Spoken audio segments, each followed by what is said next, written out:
brought you by Silver Pumps and Motors. Top quality और consistent performance के लिए सिर्फ सिल्वर पंप्स नाम याद रखना। ఆర్థిక పరిస్థితిపై సీఎం రేవంత్ మరోసారి సంచలన వ్యాఖ్యలు చేశారు. అప్పు పుట్టట్లేదు, అనా పైసా చిక్కట్లేదన్నారు సీఎం. ఉన్నంతలో రాష్ట్రాన్ని చక్కదిద్దుతుంటే భవిష్యత్తు ఉంటుందన్నారు. సంక్షేమ పథకాలు ఆపి ఉద్యోగుల డిమాండ్లు తీర్చే పరిస్థితిలో లేమని సీఎం క్లారిటీ ఇచ్చారు. రాష్ట్రం ఆర్థికంగా బాగలేదు, అప్పు పుడతలేదు, అనా పైసా ఎవడు ఇస్తలేడు. ఎవరినైనా కలవడానికి పోతే బ్యాంకర్లు దొంగలను చూసినట్టు చూస్తున్నారు తెలంగాణ రాష్ట్ర ప్రతినిధులను.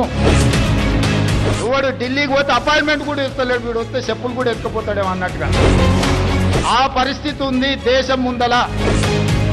అప్పు పుడితే నేను కూడా ఏదో ఒకటి చేసి తెచ్చిచ్చేటోను, అప్పు పుట్టట్లేదు, ఎవడు బజార్లో నమ్మడం లేదు. స్వీయ నియంత్రణనే దీనికి పరిష్కారము. ఉన్నంతలో గౌరవంగా సంసారాన్ని నడిపితే బజార్లో ఎవడైనా నమ్ముతాడు. అభి చిన్న కన్ఫ్యూజన్, ఫ్లాట్ కొనాలా సైట్ కొనాలా? కన్ఫ్యూజన్ ఎందుకు, ఒక రియల్ ఎస్టేట్ ఎక్స్పర్ట్ తో మాట్లాడు. ఎలా? బాస్ వాలా బీ ద బాస్. వీధికెక్కి రచ్చ చేసుకుంటే, కుటుంబం పరువు బజార్లో పడేసుకుంటే ఎట్లుంటుందో, ఉద్యోగ సంఘ నాయకులారా, రాష్ట్ర ప్రభుత్వం అనేది మన కుటుంబము.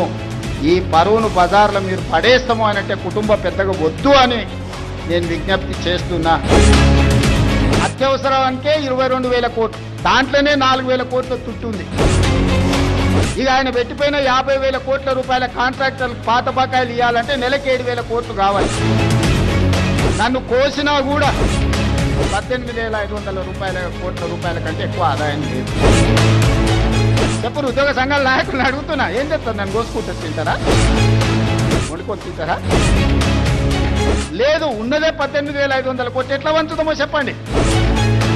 ఇవాళ రాష్ట్రం మొత్తం నెలకు మొత్తం ఇన్ఫ్రాస్ట్రక్చర్, R&B కావచ్చు, పంచాయతీరాజ్ కావచ్చు, ఇరిగేషన్ కావచ్చు, any other department for development works, I'm not able to spend even 1,000 crores. ప్రతి నెల రాష్ట్రంలో జరుగుతున్న కాంట్రాక్టులు, పనులకు బిల్లులు చెల్లించాలంటే 1000 కోట్లు కూడా దొరకడం లేదు. ఇవాళ చిన్న చిన్న గ్రామాలకు రోడ్లు వేయాలంటే అనా పైస లేదు. పాత రోడ్ల మీద డాంబర్ వేద్దామంటే కూడా రూపాయి లేదు. రాష్ట్రం మొత్తం ఆర్థికంగా దెబ్బతిన్నాము.